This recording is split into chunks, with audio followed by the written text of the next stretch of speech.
This is Brother Ron, and welcome to We All Be News Radio and TV, the news-free Dixie for the 21st century.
Hello, Judge, you there? Yes, sir, I'm here. Excellent. We always honor have on the one and only, the Honorable Judge Joe Brown, to offer his wise and experienced view on what's going on in the world today. How are you doing tonight, sir? Fine, young man. I hope I'm doing as well as I think you're doing. I'm good. I'm still standing. Yeah, but I just want to get your thoughts about a couple of things. I know people have been asking me, what did the judge think about what happened last month with Bill Cosby, the verdict? Because I know you've been, very vocal about the due process and the other things that's going on with that case. And now they say he's guilty and he's facing, I guess, possibly a death sentence in jail. No, it's not. Well, it's not the most serious criminal offense. Okay. Here, there is a trend that has been going on for the last 35 some years that is driven by the mistaken belief that women are dumped on in the system and they don't get the right breaks, so they need some added into the law on evidence. In other words, there was a movement where you could not get into the woman's past character. There's a movement afoot now to give them different advantages in establishing the case. Now, this was not a rape case. This was an assault case, sexual battery, but not rape. Mm-hmm. And you saw that with this media circus that went on around the thing. Activity was going on in the courtroom. People who claimed to be victims were hollering at the defendant in court in front of the jury, and that should never have been permitted. Next thing, there's something inherently unfair about this, which is that when this woman tried to bring the charges, the DA's office, or the DA at that time, exercised his discretion and said, no, we're not bringing that. Well, she decides to file civilly. So when the civil action is filed, they start asking for discovery. So Cosby's side raises the claim of Fifth Amendment protection. The Fifth Amendment to the Constitution says that the state cannot compel a defendant to give evidence against himself. All right? Mm-hmm. So that's almost absolute. But in a civil case, that's absolute. In a civil case, a defendant can be required to give evidence against himself. So what the judge ruled was based on the fact that the DA's office had declined to prosecute. Bill Cosby did not have the Fifth Amendment protection and ordered him to reply, which he did. Now, after he replies, and this thing is supposed to be sealed, then a new DA goes back in and says, well, he gave a statement. But yes, that statement was on the orders of a court based upon its understanding that there would be no prosecutorial liability. So rather than striking that statement wherein he admits that he had sex with the woman and gave her drugs, which, by the way, what he described were uppers that would get somebody bouncing along like the Energizer Bunny, not I was asleep and woke up with him on me, which was something interesting, but they admitted that. Now, all right, at that point you have something is not rape, it's battery. An unpermitted sexual touching is basically what it is, not forcible rape, not sexual penetration.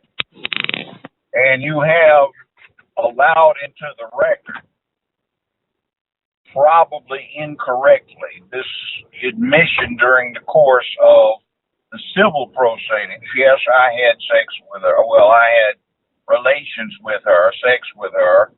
Yes, I gave her some drugs, which were the following. Instead of leaving it at that, you allow a witness to come in from some events that are of a half a century ago. And you let somebody come in with adventures more than 35 years ago. And what is the purpose of this? You see, this is proof of other crimes, and you are only permitted to bring in proof of other crimes when it is necessary to establish some necessary element of the case, such as identity. In other words, this person got robbed, and he says the person that robbed him got out of a red and white Chevrolet, and he can't ID the man's face because he was under a ski mask. But 4 hours before, somebody got robbed by a person that had on the same clothes with no ski mask on, who can make an identification of that. See, that other crime is in for the purpose of identification. But here you had no reason other than to buttress the person's credibility.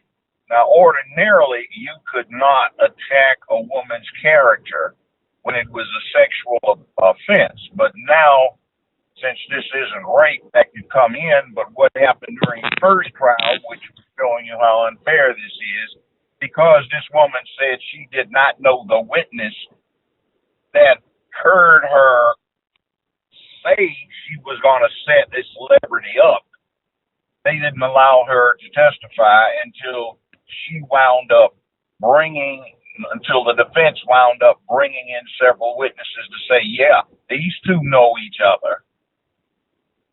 But you see, that's bending over backwards for the woman. Now, in my experience, I've been doing this for 45 years. Mm-hmm.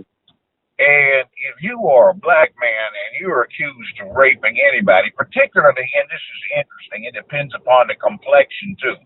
If the black man is accused of raping or having some inappropriate sexual contact, the lighter the victim, the more biased the case is going to be against him.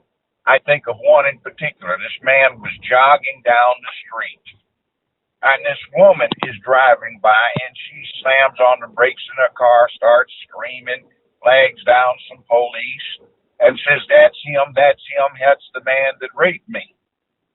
Now, he gets brought in, kept without bond, brought to trial, goes to trial. His lawyer wasn't that good, but I wound up having to dismiss the case. Why?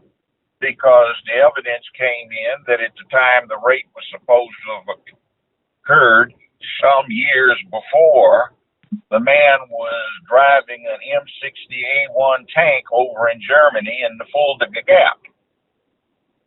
So, couldn't have been him. He wasn't even in the United States. See, this kind of thing goes on, and everybody wants to bend over backwards. We had a thing some years ago where there were accusations that some children had been molested in daycare. Mm-hmm. And they wound up 246 complaints, and then it turns out in the end, everything had to be dropped after all of this hysteria because one of the assistant DAs had been taped while coaching the victims over and over again after they said nothing happened and kept trying to break them down until they'd say, well, okay, if that's what you want, yeah, something happened. And then again, what happened? Well, like I said, something happened. See, that kind of thing is wrong. And in America, you know, there's this thing about what do you do when you want to get a black man down, accuse him of having illicit sexual conduct with a woman. That's always what they throw out. And in this case, you have to take it in context of 1992, Bill Cosby put in a bid to buy NBC. And then he put in another bid and they flat turned him down. So he was getting ready to try and acquire another network, and he had made all of the financial arrangements, and it looked like we were going to have a black man with an independent major network. That was not about to happen. And then in terms of Hollywood, I say this. Personally, I've never done anything like that to a woman, but I can remember that when I first started my show, those bozos out there were trying to set me up. And having done what I did for my career, other than what Cosby had done for his, I understood what was going on, so I shied away from it, and I set some traps, and I caught them dead red-handed trying to do a setup. So that ended that, and they got so freaked out about what I had done to show what they were up to that they backed off of it for a bit, but I always had to be leery. Then I got married. That's one reason Hollywood types get married so much, is to protect themselves from that. And right now, you know, there's too much of a woman that's bisexual having some kind of sexual contact with a straight man, and then coming back after she's thought about it and had remorse and saying, no how, no way. That was wrong. I got taken advantage of, even if they went along with it. Part of this movement is caught up in some new trends around the country where the feminists are trying to get the definition of rape changed from forcible rape to something known as rape by seduction. In other words, if you took the woman out and you wined her, dined her, she had a good night, she wasn't drunk, she was cool, and you two petted and caressed and hit the sheets, then that's supposed to be rape by seduction, because what you're supposed to have done, according to this faction, is you were supposed to have asked her before you went out on a date, oh, by the way, when we go out on a date, I'm going to try and be real nice. Do you mind if we have sex when we get through? And then you're supposed to say, before you put it in, is it okay to have sex? And then in the middle, is it okay to keep going? And then in the end, is it okay to finish? And then they want to add another caveat for college students. So if a female college student says, okay, all of this was voluntary, but now I feel remorse about it, I shouldn't have done it, then she should be allowed to have the boy expelled from the college so she doesn't have to look at him anymore. See, some of this stuff is getting out of hand. And it's kind of inconsistent, because this same group is saying women are in always equal to men, in all ways.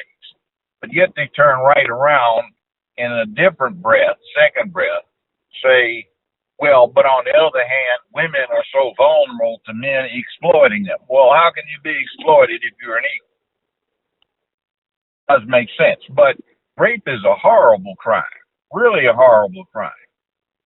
I will say that the system gets jaded because so many times we have these false reports.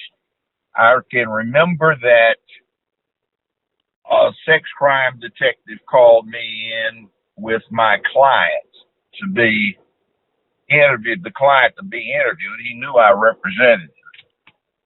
And the woman had picked him out of multiple lineups. I'm sure that's him. There's no question about it.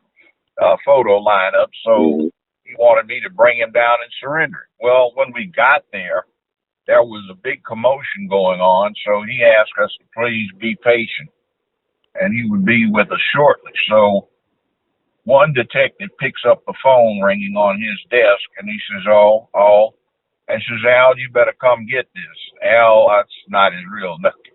He says, well, I'm busy. He says, Al, you better take this. So Al picks up the phone. Yes, what is it? Oh, really? When? When? How long ago? So he walks over to us and says, you know what? You can tell your client to go on home. Sorry we bothered to waste your time. So what happened? So that was the would-be victim. He just ran out of the building 5 minutes ago after raping her for a half hour, tied her up in the women's bathroom. Then you've been sitting here for an hour and a half. You see, these things happen. Or I can remember a rape case where this was supposed to have occurred in the back seat of a convertible with the top down in a park. Well, the would-be victim testified that she and the guy became worried about her getting pregnant. Yeah, this is a rape. And she says, excuse me. So she climbs up without opening the door out of the back seat of the car. After going in her purse, which is laying on the front seat of the car, getting her car keys, going to her car, opening the door of her car, which is about 25 yards away, going in the glove compartment, getting out a rubber, and coming back, climbing into the back seat of the convertible, taking the rubber out of the package, putting it on the defendant, and getting back on top of him so he can finish the rape. See, that's the kind of thing that goes on sometimes. But she was swearing before God that this was true. Wow. So one of the problems with all of this, when you start going back 40, 30, 35 years, most people around under 55 or under 60 don't understand what the sexual revolution was about.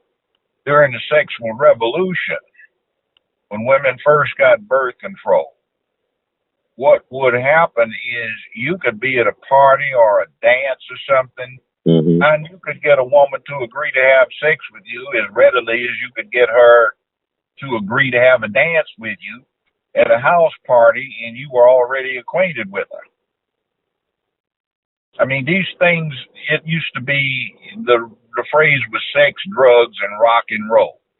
In other words, people went to these parties to get laid, get drugs, do drink, and we would have women coming in some of these parties, and then they come over and over again and coming in see-through, no bra on, and soon be topless, which wasn't unusual. You have to understand, like at UCLA, 10 o'clock in Mile High Park, we called it, every Tuesday, 10 a.m., the women would come down there in the spring and take their tops off, take their bras off, throw them in a 55-gallon drum and burn them, and then walk around the rest of the day with the tops off, bare-chested, because the guys did it.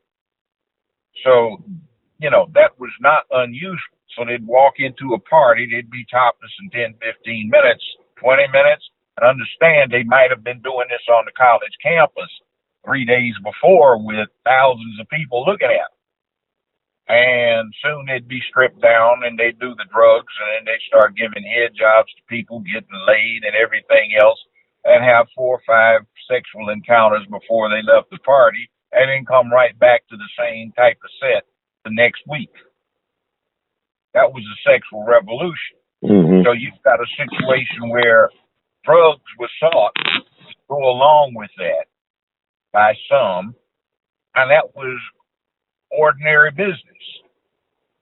So now when you bring somebody in 48 years after the fact, when that was right in the hot end of all of this, and then she starts talking about what to somebody who was there when it happened, you know, that type of thing. You know, well, all you're doing is describing an ordinary situation. But now you haven't said anything about it, so you come forward. And then you got a Gloria Allred who is trying to hustle this stuff up, her and her daughter, and they've got a program going. And like I sent you a tweet situation where this one woman who was an editor for Teen Vogue, she admitted that she didn't care whether somebody was lying or not, or whether it ruined the man's career if it helped out the cause, even if it wasn't true. So you've got a lot of those the ends justifies the means by any means necessary, and men are low down, so take them down. They've probably done something wrong to somebody else. So now you've got the really weird picture of one part of the culture is getting women to spend the huge amount of money that they spend beautifying and sexifying. I mean, you've got another big group of women who sitting there and want to get upset and turn a man in because he responds like the other half is trying to get him to respond. I also remember that Whoopi Goldberg interviewed one woman, a black former model. I won't mention her name, but she said Cosby had me in his room, hotel room. She came up there. When he got to the door, all he had on was his robe, and then she talked about he put something in her drink, and she was instantly woozy, and then everybody else was going, what kind of drug did he give you that had that kind of instant effect? And what she was describing wouldn't have, but then she says, when Whoopi asked her, did he rape you? She said, no, he called a cab, escorted me downstairs on the elevator, and put me in a cab and paid the cab driver to take me home. Well, how does that fit in with the purview of you got done wrong?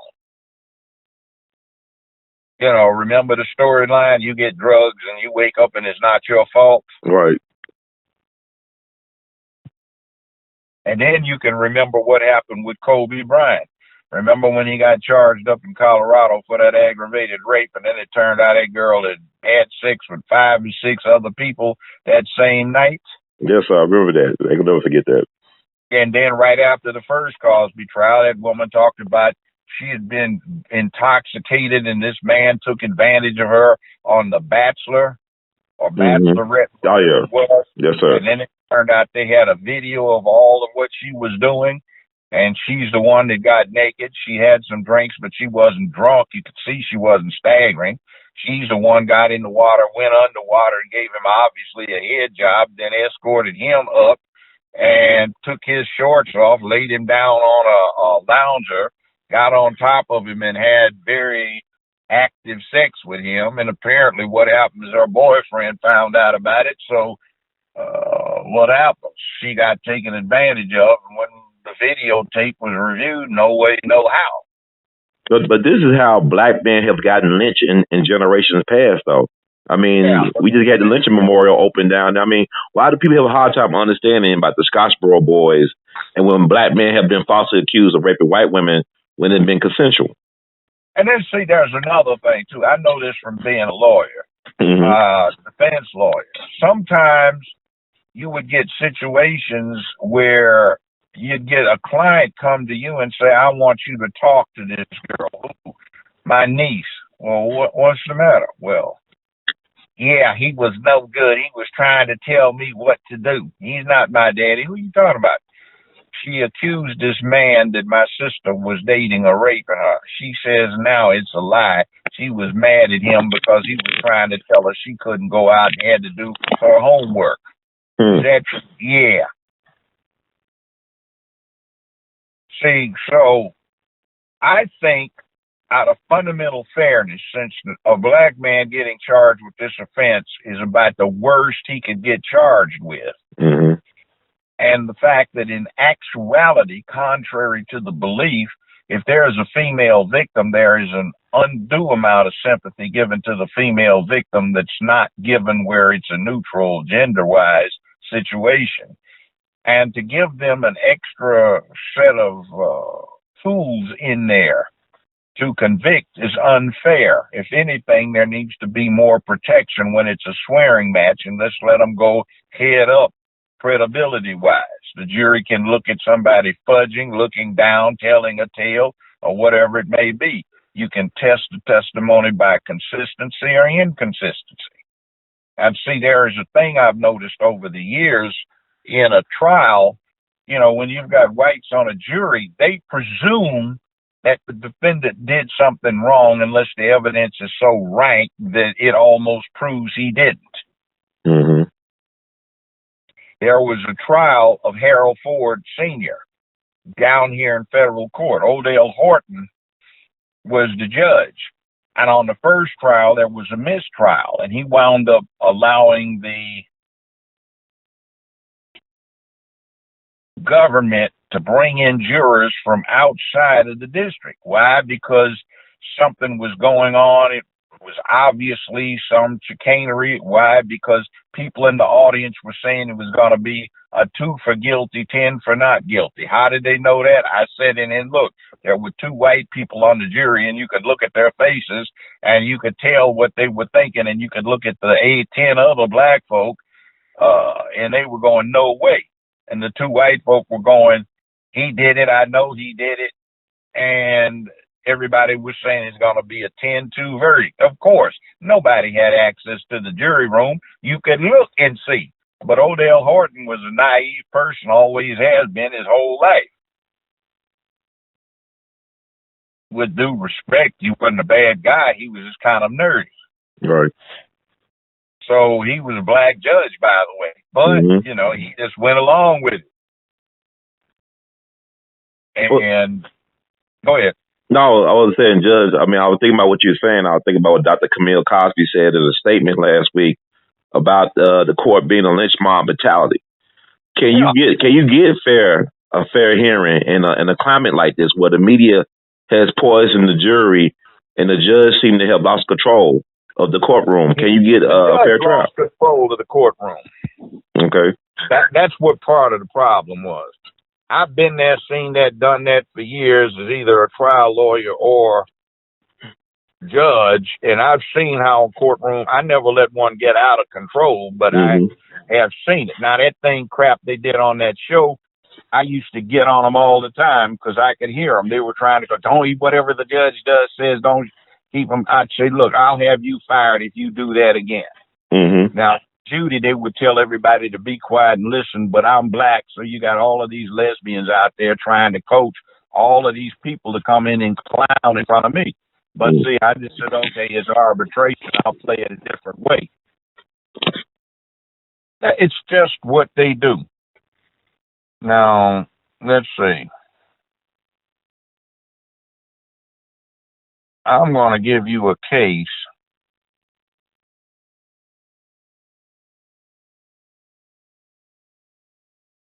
It's a U.S. Supreme Court case, and it says that the trial judge has an obligation to protect the defendant from the consequences of undue public attention to the case. And they reversed it.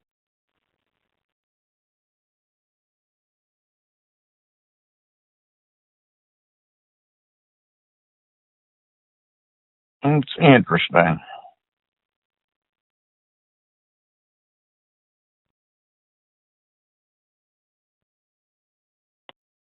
Let me find this. Excuse me, I was looking the case up. I wanted to make sure I got the citation right. But, you know, we'll see what happens on the appeal. Yeah, but I mean, like, the fact that the juror was tampered with or was tainted, a juror that should have been dismissed, and the fact that the media kept on talking about, basically they were guilty for Cosby. I mean, the media really was like, you know, you look at social media as well, too, the people respond. It's like such a lynch mob mentality.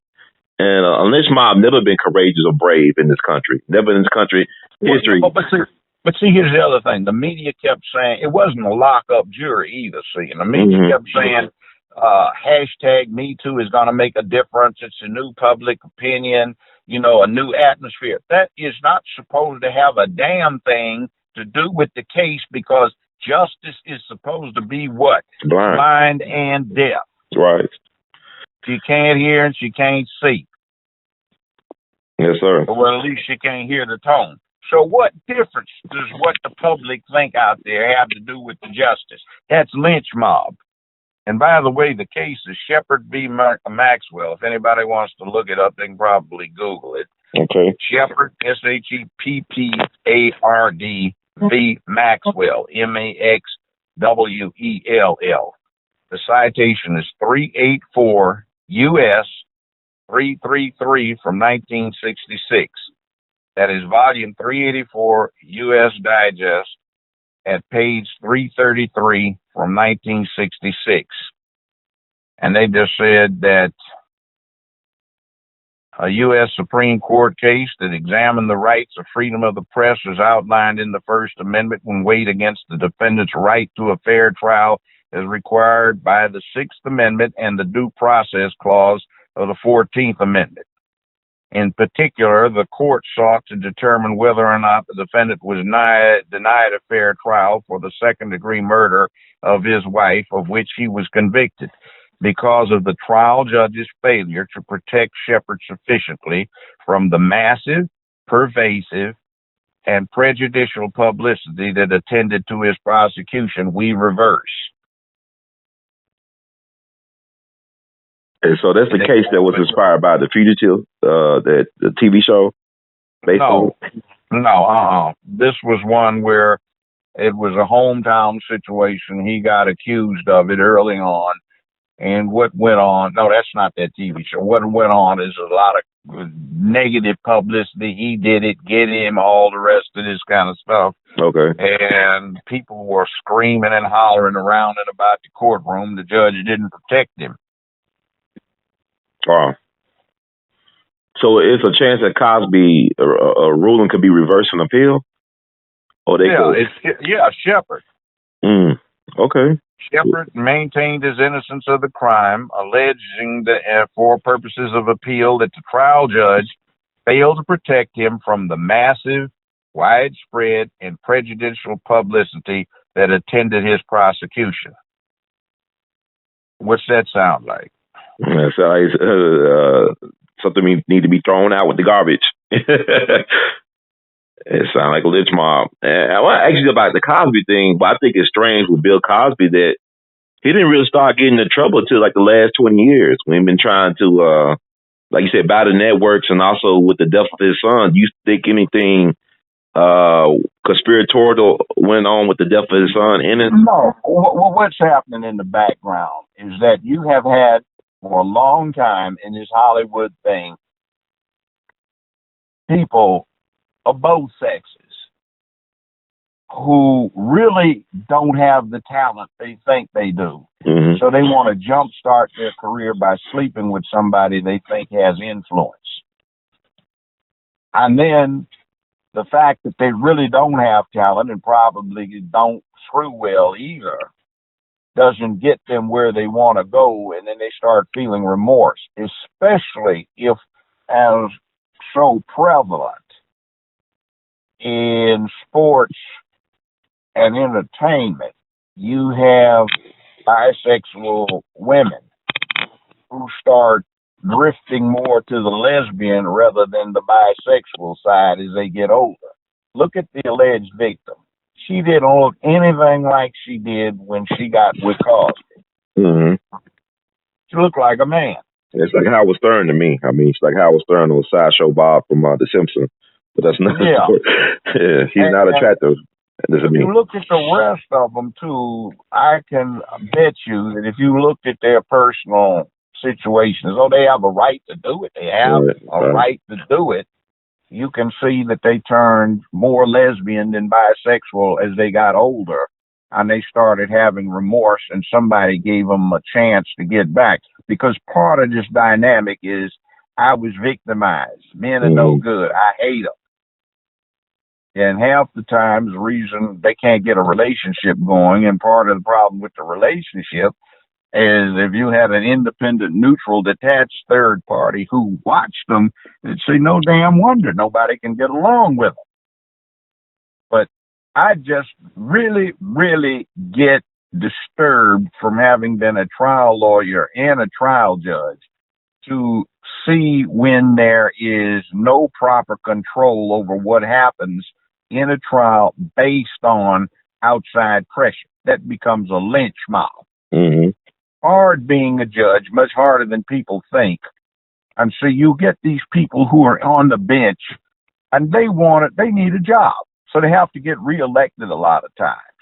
So they don't want to disturb anybody by going against what they perceive to be the public opinion.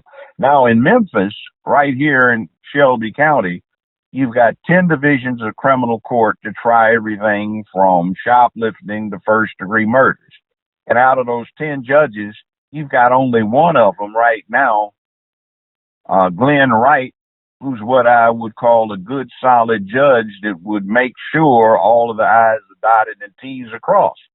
You've got one other, but that one's too scared to go against the system, and that one gets bamboozled a lot. And the other black one we've got down there, he just goes right along with the flow because he's part of it. Mm. And I will say this, for political purposes, for judgeships, you need to stay away from career prosecutors. Sometimes there are exceptions, but for the most part, it's a case of power corrupting,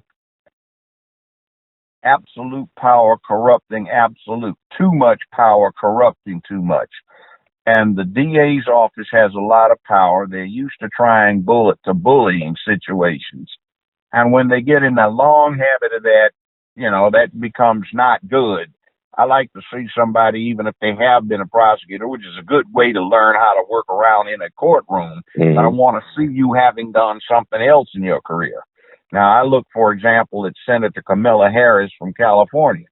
She was a career prosecutor in Los Angeles, California, for the L.A. County DA's office. And from what I hear, she was halfway cute at one time. And she got all of these judges who would protect her from the consequences of her trying to act a bitch in the courtroom. And they would protect her when somebody would jump back. When she got to be California Attorney General, what happens? All of the fat cats go, clean. Nobody's bothering them. They contribute to her election coffers, and she's elected to be a U.S. Senator. Now she wants to run for president. But I don't think you need to let anybody who's been a career prosecutor in the office of President of the United States. That's bad news. They don't understand the little people. They learn all of the tricks of dealing with little people in terms of what to do to get over on a jury, which basically represents a constituency, a small constituency. Mm-hmm. But they do not have empathy with the big situation that's being presented. But I just say that. Now, that's my take on it. If he's guilty, he's guilty. But you see, there's one thing about American law. There are three concepts: guilty, not guilty, and innocent. Innocent and not guilty are not the same thing. Mm-hmm. Not guilty is what happens when you keep the state from getting out of control. For example, you go to Super Bowl parties. Mm-hmm. How often do they have a pool there about what the score is going to be by halftime or whatever? Everybody puts in a few bucks. Often, right? Right, yes, sir. That's a crime. But you know how you can get away with it? How? If they busted you, you wouldn't be innocent of it, but you'd be not guilty because they don't want to give the state the power to bust off in somebody's private home to break that up, or just snatch people when they come in with no warrant, no probable cause, and try to bust somebody. You don't want that happening. Mm-hmm. So the person's not guilty even though they're not innocent. Another thing, for example, I can remember,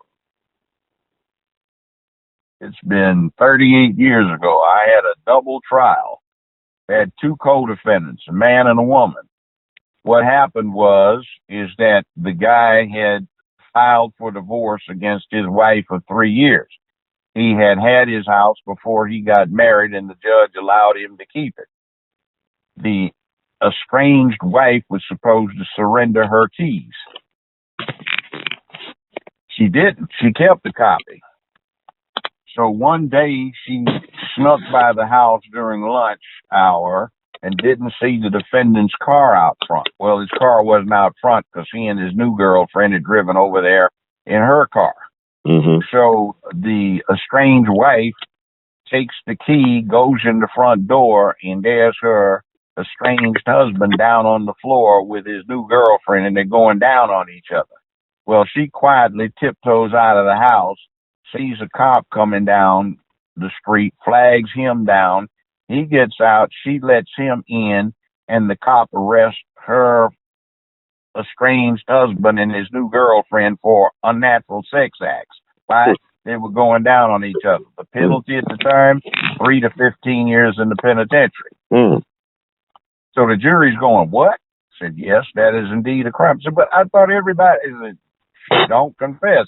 It's a felony, 3 to 15 years in state penitentiary. Wow. That's what we're here for? I believe the judge is going to confirm that. Now, that was what they were there for. But you see, in that case, what's the problem? That's somebody else's standard about something that a lot of people do. Now, what has happened with this mob rule thing in the Cosby case is that the standard at the time this happened was not what it seems to be now in terms of ordinary behavior. But it's like, okay, 1980, this was legal, and then all of a sudden, 82, somebody came off in there and busted them because they're down on the floor going down on each other. Well, it's now looked at as some kind of perversion. You see, if you switch it back, you kind of get what's going on with the Cosby trial. Now, rape is wrong. It's dead wrong. Right. But usually, you know, we're not having all that stuff going on. And then the other thing is, too, you know, it's what constitutes a bad act now. Out in Hollywood, the general rule is for straight guys, man, don't even look at these babes. If you look cross-eyed at them, they'll file a complaint with Human Resources. Well, what did you do? He looked at me as I was walking down the hallway. Well, yeah, you only had your mini dress was only 3 inches long. You see that thing I sent you a day before yesterday about an African college posted on the library? Yes, sir. Dress appropriately, you're distracting the boys, and some of the dumb girls were saying, well, that's not our problem. They just shouldn't look at our legs when we come in or whatever, dress like we want to. They're supposed to be there to study. Well, you are too, not to walk in and look sexually attractive. Now, see, that's another bloody thing. You have a right, if you're a woman, to dress any way you want to, as long as you're not breaking somebody's code about indecent exposure in the wrong place, okay? But you have a right to have money in your pocket. But if you were in the wrong neighborhood and you pulled out a big bankroll and flashed it, you may have been legal, but what's going to happen to you? You're going to get your fool self hijacked. So the woman's got every right to dress like she wants to. That's her legal right. But if she's walking in the wrong neighborhood, wrong place, dressed the wrong way, she might get hijacked and her stuff taken. Yeah. So, yeah, she got done wrong, just like the guy got done wrong if he got robbed of his bankroll. But you don't flash your bankroll. You don't flash the flesh. I mean, that's just good sense. Yes, sir. But, you know, we have a lot of adjustments to make. But I just take this whole Cosby thing in context of when all this stuff happened. You know, worldview was not what it was. What it was then was not what it is now. And I wasn't there. I just thought the trial was out of the judge's hands. Circumstances got out of his control. That's what I saw. Yeah, what about the fact that it should never took place, it seems, if he settled out of court in 2005 and he gave a testimony that was not supposed to be used against him, and he settled with the lady for almost $4 million. And then, like, that's an object of appeal. Okay. See, that's what I'm talking about. So if he tried to assert the Fifth Amendment, when you are a civil defendant and you want to assert the Fifth Amendment, you have to prove to the trial judge that you might suffer some criminal liability. If you don't, then the judge can hold it against you. And in a civil case, if you don't testify, see, the plaintiff can call the defendant for his witness or her witness. So the judge ruled that you had to testify because it's civil. There is no criminal liability. Then to come back in and allow that sealed testimony to be used in a criminal proceeding, I think is way wrong. Well, the prosecutor got into office by saying that he will, prosecute Cosby. That's what his campaign promised. I didn't go back that far to look into it, but bottom line is that even makes it worse. See, in other words, for ulterior, see, for personal purposes, he goes around and he has his position being what it is. Well, he takes his position being what it is to violate the Fifth Amendment rights Cosby has by saying, all right, my predecessor, whom I actually should be bound by, committed the office to non-prosecution, which caused the judge to rely upon that representation, which caused him to issue the order that Cosby had to respond. Now, after he's done that, then I step back in and say, okay, I promise I'm going to prosecute him. See, that's not fundamental fairness. That's not due process of law. Now, I just find it interesting when you were saying that. I was thinking about, what if Bill Cosby was a Pittsburgh Steeler? What if he was Ben Roethlisberger, who's been accused of raping women on several occasions, the quarterback for the Pittsburgh Steelers? And I look at what happened in Philadelphia with the rapper. Are you familiar with Meek Mill, the rapper? Yes. With the judge. I mean, what do you think about that case in particular? This is the one where they looked at his conviction and they're setting it aside. Yeah, I believe so. The rapper, the judge was a black female. Yeah. See, that's another thing. Cause celebrity. I'm saying that's what happens when you go just let the rush of the moment, the passion of the hour control what happens. Like that thing on Emmett Till. They've had interviews with that woman. She's 82 years old now. Her conscience is bothering her now that she's got near to the grave. And she said, that boy didn't do that. That's a lie. I was wrong. I had no idea they were going to do that to that boy. But she lied to me because she was there that night. She picked him out. I mean, she identified him. But see, the other thing, too, she now claims that her husband was a spousal abuser, and she wound up leaving him after all this was over, but she was afraid of him. See, I heard other story. I know it was a white dude from Indianola, a former Klansman, who was friends with her family. The white folks back in Indianola said that she was known for having affairs with black men. Well, it may be, but I read the report in Post magazine. See, after they killed the boy, and then they got found not guilty, then they gave an interview to Post magazine for money. I also met Emmett Till's mother several times and discussed these matters at some length. But see, there is a danger when you let mob rule get in place. And I don't care what these foolish women say about it's a new day, a new thing, and hashtag Me Too is going to alter the outcome. See, that's bad because if you set that as a precedent, public opinion may shift to something else which might not look good for you. Well, my thing is, like, why not be consistent? Are you familiar with what happened with the Redskins organization, the Washington Redskins? That's in a different state. There are inconsistencies in American law. Okay. See, the thing about it is our system is probably one of the best.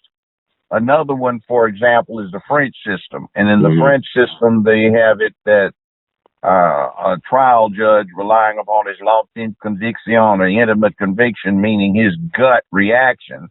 If he's a wise and learned man, that gut reaction is as reliable as what 12 people on a jury do. So in French law, you're presumed guilty until you prove yourself innocent. But there's some different standards about that.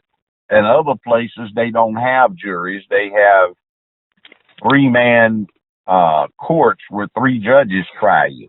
And you have to get 2 out of the 3 one way or the other. We get our jury system from Roman law. They had the Roman Senate, which was hereditary or by appointment of the emperor or by confirmation of the Senate upon nomination. And then they had the House of Plebes, which was ordinary people. They were elected for 2-year terms, and that's where our House of Representatives comes from. We have a comparable Senate, though they get selected as senators in a different way, and they serve 6 years. If you were a Roman citizen, you had a right to trial by a jury, and you had the right to an attorney. And if you lost, you had a right to an appeal to various magistrates. And if you were dissatisfied with the magistrate's ultimate decision or the the ultimate magistrate's decision, you had a right to appeal to the Roman mob, where they could decide whether or not you were going to be guilty. Even if all of the appellate process was for hang him or crucify him, the mob could say, nope, let him go. But they couldn't come back in and say he's guilty because he had a right to trial. That's where we get our system from. See, man, we got all these cases. Like, I mean, I look at even in the state of Mississippi, there's a guy on death row named Curtis Flowers, a black man, an indigent, poor black man from Winona, Mississippi, who's been tried 6 times on the same circumstantial evidence. No fingerprints, nothing connected him to the scene of the crime, but on circumstantial evidence and an overzealous prosecutor who's been in the office for 20 plus years. Well, yeah. Say, and sometimes, let's try this for circumstantial evidence case. There is a murder. Mm-hmm. The ballistics involved in the murder indicate that there's a very novel weapon involved, which is very rare. Okay. You get an invoice that a certain somebody got one of these weapons, and also the invoice shows they got a certain amount of a peculiar type of ammunition that matches what's pulled out of the victim. Mm-hmm. And let's say they bought more than one of them. Let's say they got 5 of these weapons and a sufficient quantity of ammunition. And let's say some months later they were required to do an inventory, and instead of having 5 of these weapons, they claim one's missing. Now that's circumstantial evidence of what? That whoever got the weapons on the invoice, whoever got the ammo on the invoice, whoever had them in their custody but can't produce all of them after 4 months is most likely someone that used them to commit the murder, right? Right. Yeah, guess what that is? What? That situation with James Earl Ray's rifle. Guess who the invoice shows the weapons went to? The FBI, late December 1967. Guess what the inventory conducted in late April 1968 shows? Only 4. We lost one. We don't know where it went. Oh my God! It's always an inside job where you have something like they sound like missing evidence from the evidence locker, right? Yeah, personal order from J. Edgar Hoover, 48 hours before King was killed. For the first time in years, all personnel are ordered to cease and desist on all auditory and visual surveillance of Dr. Martin Luther King. Now, what do we have? See, so, and circumstantial evidence is like prosecutorial discretion, what you want to use it for and what not. But I mean, the thing about, I was recently looking at a documentary about RFK, Robert Kennedy, because his 50th anniversary is coming up on June the 5th or the 6th. On the 5th, he died on June the 5th. But the Thomas Noguchi, the famous forensics expert from L.A., I mean, they always trying to ignore him. Last week, I was at a conference. He was there talking about what went on. Yeah, but he said himself, look, the shot that killed RFK came from behind. I heard him. And what Sirhan Sam was always in the front. He was never behind. I was at a conference at Duquesne University in Pittsburgh last week. Wow. I lectured about the King killing and the rifle. And Sirhan's lawyer was there. James Earl Ray's lawyer was there. Thomas Noguchi was there. They had some of the detectives from the Robert Kennedy assassination there. They had some of the detectives from the John F. Kennedy assassination there. So it was 3 days, and it was quite informative. But what does it say when the just us system ignores their own experts, like on these type of cases? Well, here's what happens. A lot of cases can't be proved. In the type of society we live in, that's what you need, because you don't want the state to have too many intrusive powers. They tend to become tyrants if they get it. All right. But on the other hand, there's sometimes a public clamor for something to be done, even if it's not the right thing to do. Yeah, lynch mob. Exactly. We want blood. Mm-hmm. And what is worse, it's one thing if you get the far right doing it, but the worst is when you get the far left of the liberal side demanding blood. Yeah, but to me, like the liberals are more like hypocrites when it comes to stuff like that. Yes, they are. And the bottom line is I won't say bottom line, but one of the problems with them is they feel sanctimonious and righteous because they perceive themselves as giving people bend over backwards type of break. But they don't, no more than the right wing does. So it's dangerous when you let mob rule interject itself. But what about my main problem with that trial is it was too much of a cliche if you knew. And if you were familiar with what the system does, the justice system, there was too much mob control and too much outside influence in this trial. And that's Shepard versus Maxwell. Okay. 384 U.S. 333, 1966. Hey, Joe, I gotta definitely ask you about this as well too. I was looking at even the RFK thing, the LAPD. I mean, like Daryl Gates. I mean, all them guys were so like it's nasty. They actually stored a lot of evidence in that situation. Yeah. See, what people need to understand about L.A., Robert Kennedy, the O.J. thing. What you need to understand about the riots that occurred in 65, the riots in 92, all kinds of stuff, is LAPD once were the worst corrupt bastards you could ever find. And see, they have a long history of racism. During World War II, until the War Department got involved and clamped down on it, they had what they called the Zoot Suit riots. In other words, black and Mexican hipsters, they wore Zoot Suits. So you got some good old boys came from the South to do training with the military out in Los Angeles, and they were having riots going around, jacking up Mexicans and black youngsters and stripping them naked and burning their clothes on the street. See, and LAPD turned a blind eye and tried to help them. Not the victims, but the perpetrators. The LAPD, for those who grew up in LA, have always been known as some lying racists. Yeah. I mean, they were real live Gestapo. I always think about L.A. Confidential, the movie. I mean, I think it describes that climate pretty well. Don't you think, Judge? Well, yeah, it does. Pretty exactly. Is that the one where they had somebody like Joe Friday, the cop? Yeah, Kevin Spacey.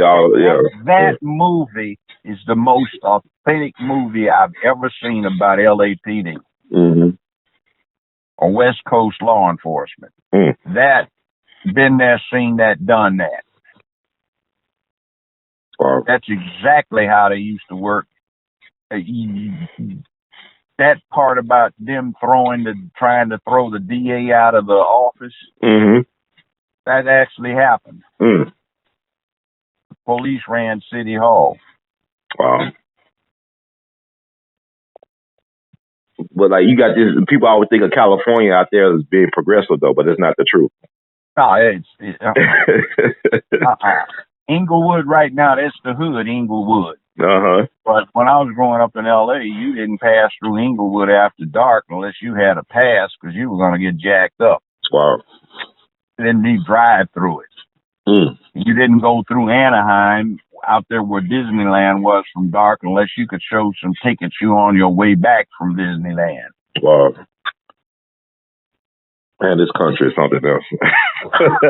And that's supposed to be California where there was no official segregation. It's right. That's what I'm saying. Like, that's probably like, go west, young man, go west for opportunity. And, when they were lynching folks in Memphis, Thomas Moss told his people to go west. His last words, but you can't find so can black people find justice in this system? I mean, can we find any type of relief in a system like this? When we decide to impose justice. Okay. In Memphis, for example, We need to demand of all of the Democrats on the county commission as to why they don't approve the resolution necessary to replace these deballed voting machines. Mm-hmm. Now, I'll give it to you in a second. Let me look it up again. I'll give you the encryption code for these election machines. Anybody writes it down and you live in Memphis, you can dictate the outcome of the election.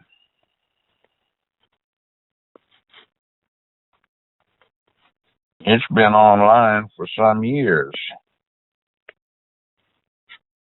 And it's known California got so disgusted with the deballed voting machines and how compromised they were that they published it. So anybody that's got this can use a cell phone, make up a text using the numbers that the election commission gives for the offices and for the candidate numbers that they assign, and they can control the outcome of an election. Wow. The reason I'm doing this is it's just the further around it gets, the more embarrassing it is to anybody out on the county commission to not vote to replace it.